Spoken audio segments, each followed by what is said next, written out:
Dans le nord-est du Canada, là où les routes deviennent rares et où les forêts semblent s'étendre à l'infini, se trouve une région que le temps semble avoir oubliée, la vallée de la Miramichi, un endroit simple, paisible, presque immobile. Ici, les journées se ressemblent, les voisins se connaissent et la nuit est censée être silencieuse. Mais parfois, le danger ne prévient pas.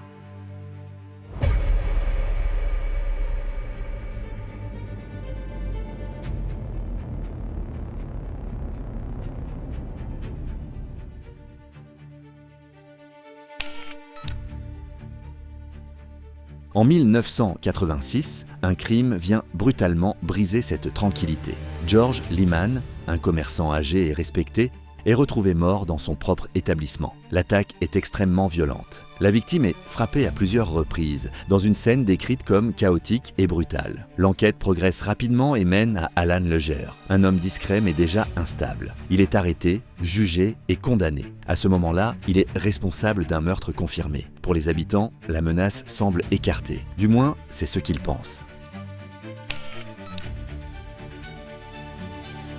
En mai 1989, lors d'un transfert médical, tout semble se dérouler normalement. Mais une faille survient. Une simple seconde d'inattention suffit. Alan Legere s'évade, sans confrontation, sans bruit. Il disparaît. Et dehors, il retrouve un environnement qu'il connaît parfaitement, la forêt. Après son évasion, les attaques reprennent. D'abord une agression, puis une autre. Et rapidement, des meurtres. Entre mai et novembre 1989, 4 personnes sont tuées. Avec le meurtre de 1986, cela porte le total à 5 victimes. Les victimes sont principalement des personnes âgées ou isolées, vivant seules dans des zones rurales.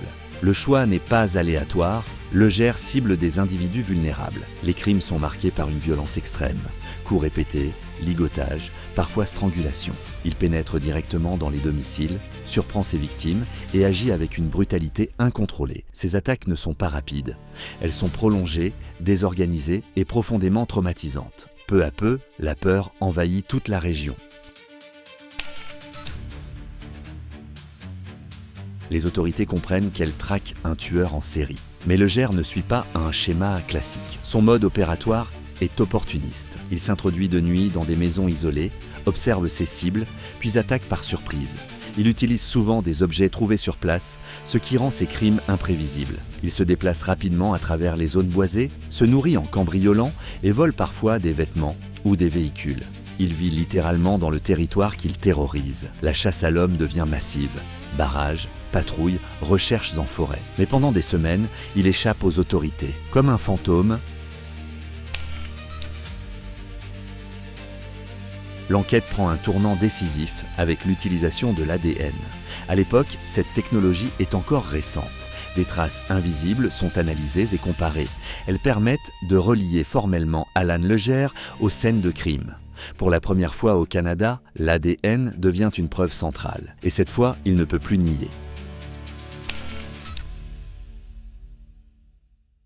En novembre 1989, après des semaines de traque, Alan Legere est finalement arrêté. Il est jugé et reconnu coupable de multiples meurtres. Il est condamné à la prison à vie. Il ne sortira jamais libre.